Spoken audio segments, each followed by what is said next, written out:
ইংরেজি বুঝতে পারি কিন্তু বলতে পারি না।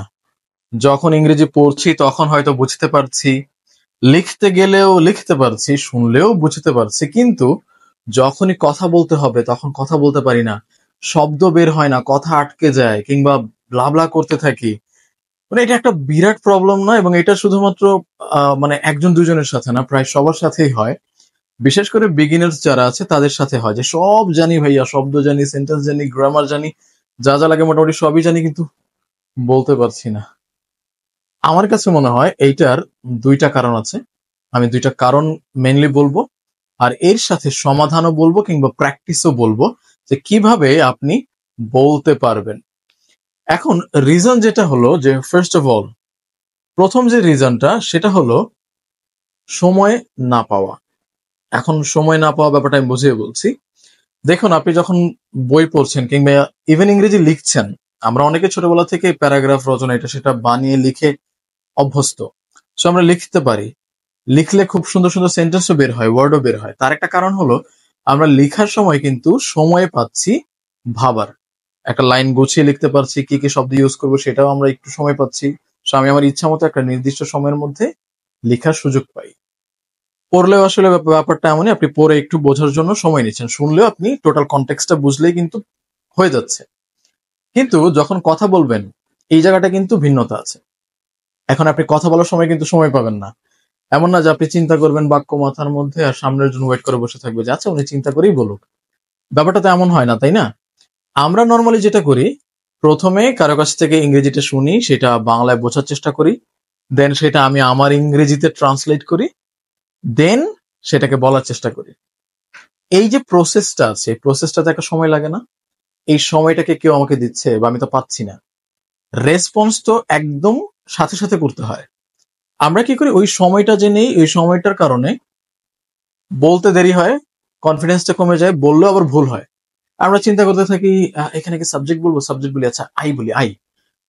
আয়ের পর কি গো বলবো নাকি ভিজিট বলবো, আচ্ছা এটা তো যেহেতু ভ্রমণ করেছি ভিজিট বলি, আচ্ছা আই ভিজিট কোন দিন, আগামীকাল করবো, আই হ্যাঁ রে এটা তো ফিউচার হবে, আই উইল হবে। এই যে চিন্তা করতে করতেই আমরা কিছুটা হয়তো বলি, সেটা ভুল বলি, আর কিংবা বলিই না, তার মানে যে মুখ থেকে কথা আসলোই না।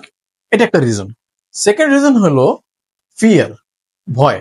আপনি হয়তো বললে ঠিকঠাকই বলবেন, বাট আপনার মনের মধ্যে একটা ভয় যে আমি যদি কথা বলি, ভুল হয়ে গেলে আমাকে তো ক্রিটিসাইজ করা হবে, আশেপাশের মানুষরা কি বলবে।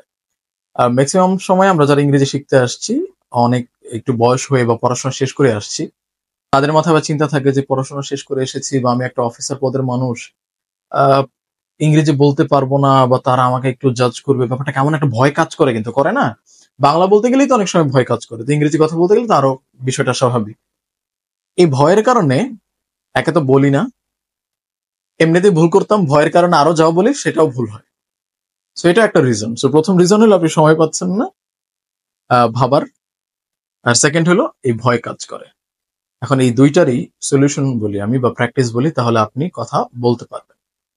প্রথমটা হলো যেটা, সময় আপনি পান না। এখন সময় যদি আপনি পেতে চান, আপনার কনফিডেন্সটাকে আরো বাড়াতে হবে, আপনাকে শিওর হতে হবে যে আমি যা বলছি তা মোটামুটি হলেও সঠিক। সেই জন্য একটা ভালো প্র্যাকটিস হতে পারে কি জানেন? টপিক ওয়াইজ প্র্যাকটিস করা। টপিক ওয়াইজ প্র্যাকটিস কেমন? আমরা যখন কথা বলি বিভিন্ন ইস্যু নিয়ে কথা বলি। যেমন হতে পারে আপনি ফ্রেন্ডশিপ নিয়ে কথা বলছেন, ফ্যামিলি নিয়ে কথা বলছেন, রিসেন্টলি যেমন সবাই পলিটিক্স নিয়ে কথা বলে, তাই না?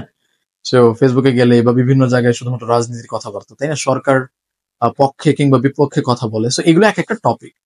আপনি কি করবেন, প্রতিদিন টপিক ওয়াইজ প্র্যাকটিস করবেন। আপনি প্রতিদিন তিনটা, আমি প্রতিদিন তিনটা বলে দিই আপনাকে, 5 মিনিট 5 মিনিট করে 15 মিনিট প্র্যাকটিস করলেও ইনাফ। আপনি একটা টপিক নিলেন ফ্রেন্ডস, একটা টপিক নিলেন ধরেন মাই রুটিন বা মানে মাই ডেইলি রুটিন, আর একটা টপিক নিলেন এই পলিটিক্স, এবং তিনটা টপিক নিয়ে আপনি কথা বলার চেষ্টা করবেন। এবং আপনি যতটুকু জানেন, যেহেতু বললাম যে আপনি ইংরেজি বোঝেন, মানে মোটামুটি আপনি এই সম্পর্কে এবার যদি সময় নেন, খুব ভালো কথা বানাতে পারবেন বা সেন্টেন্স আপনার মাথায় আসবে। এগুলো নিয়ে আপনি চিন্তা করবেন, ভাববেন, দেন একটু একটু করে বলার চেষ্টা করবেন। ভালো হবে আপনি লিখে তারপর প্র্যাকটিস করার চেষ্টা করবেন। লিখে কিভাবে? যেহেতু আপনি ইংরেজি বোঝেন, লেখার সময় আপনি খুব বুঝে শুনে লিখতে পারবেন, ভালো লিখলেন, এবার এটাকে বলার চেষ্টা করবেন। কিন্তু এখানে একটা সতর্কতা অবলম্বন করতে হবে। আপনি যে লেখাটা থেকে বলছেন সেটা যেন একদম মুখস্থ না হয়। ব্যাপারটা হলো আপনি আপনার মনের মতো করে লিখবেন, এটাকে 1-2 বার পড়বেন, দেন ফেলে দিবেন। এরপরে নিজের মতো করে বলার চেষ্টা করবেন। হুবহু যা খাতায় লিখেছেন সেটা বলা যাবে না। এই মুখস্থ নির্ভর হলে আরো বড় বিপদ। পরে দেখা গেল যে আপনি ন্যাচারালি হতে পারবেন না, ওই মুখস্থ খালি মনে হবে, কিংবা মাথার মধ্যে মুখস্থ আছে ওইটা বলার একটা টেন্ডেন্সি চলে আসবে। সো আপনি জাস্ট একটু ধারণা নিলেন, লিখলে কি ধারণাগুলো হয়, আপনি ধারণা নিলেন, আইডিয়া পেলেন, সেন্টেন্স পেলেন, এবার আপনি নিজের মতো করে বলার চেষ্টা করবেন। এবং যখন বলবেন চেষ্টা করে দেখুন তো যে আপনি আয়নার সামনে কথা বলতে পারেন কিনা, তাহলে এটা আরো ভালো হয়। আয়নার সামনে দাঁড়িয়ে আপনি একটু প্র্যাকটিস করলেন, নিজের প্র্যাকটিসটা নিজে দেখলেন, নিজের চেহারা নিজেই দেখলেন, সো এটা কমিউনিকেশনের একটা প্র্যাকটিস আপনার হয়ে গেল। কিংবা আপনার বাসায় যদি প্র্যাকটিস করার মতো কেউ থাকে, কোনো ফ্রেন্ড থাকে বা অন্য কেউ, আপনি তার সাথেও কথা বলে প্র্যাকটিসটা করে ফেলতে পারেন। তো এই গেল, আপনি টপিক ওয়াইজ প্র্যাকটিস করবেন, খাতা দেখে প্র্যাকটিস করবেন, আয়নার সামনে প্র্যাকটিস করবেন, প্র্যাকটিস প্লাস সমাধান।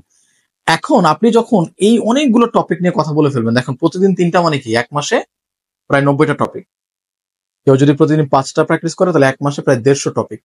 এই 150 টপিক নিয়ে যদি আপনি প্র্যাকটিস করেন, আমার মনে হয় এরপরে অন্য যে টপিকে আসুক না কেন আপনি কথা বলতে পারার কথা। কারণ সেন্টেন্সের স্ট্রাকচার প্লাস গ্রামার মোটামুটি ঠিকঠাকই থাকবে, টপিক ওয়াইজ শুধু কিছু ওয়ার্ড হয়তো চেঞ্জ হতে পারে, তাহলে বিষয়টা ইজি হয়ে যায়। একটা মানুষ যে 100-150 টপিকের উপর তার প্র্যাকটিস থাকে, তাকে কি দিয়ে আটকাবেন আপনি? কোনো কিছু দিয়ে আটকানোর মতো নেই। সে অনেক মানে ভালোভাবে এমনি কথা বলতে পারবে, তাই না? আর কনফিডেন্স তার বুস্ট হবে। সে এবার কথা বলতে গেলে মনে হবে আমার তো টাইম লাগছে না, কারণ আমি তো অলরেডি প্র্যাকটিস করেছি। আপনি দেখবেন আপনি চিন্তা করার আগে আপনার মুখ থেকে কথা বেরিয়ে গেছে। আর আরেকটা হলো ভয়কে কিভাবে দূর করবেন। ভয়কে দূর করার জন্য আপনাকে প্রথমেই এইটা একসেপ্ট করে নিতে হবে যে আমি একজন লার্নার, আমার ভুল হবেই। এটা যদি আপনি নিজের কাছে নিজে একসেপ্ট করতে না পারেন, অন্য কেউ একসেপ্ট করবে না। এবং এইখান থেকে আপনার কনফিডেন্সটার শুরু হয়। আপনাকে নিজেকে একসেপ্ট করে নিতে হবে যে I am a learner, I am learning, so I can make mistake. আমি ভুল করতেই পারি। এটা আপনি মেনে নিয়ে যখন এগোবেন, আপনার কাছে বিষয়টা সহজ লাগবে।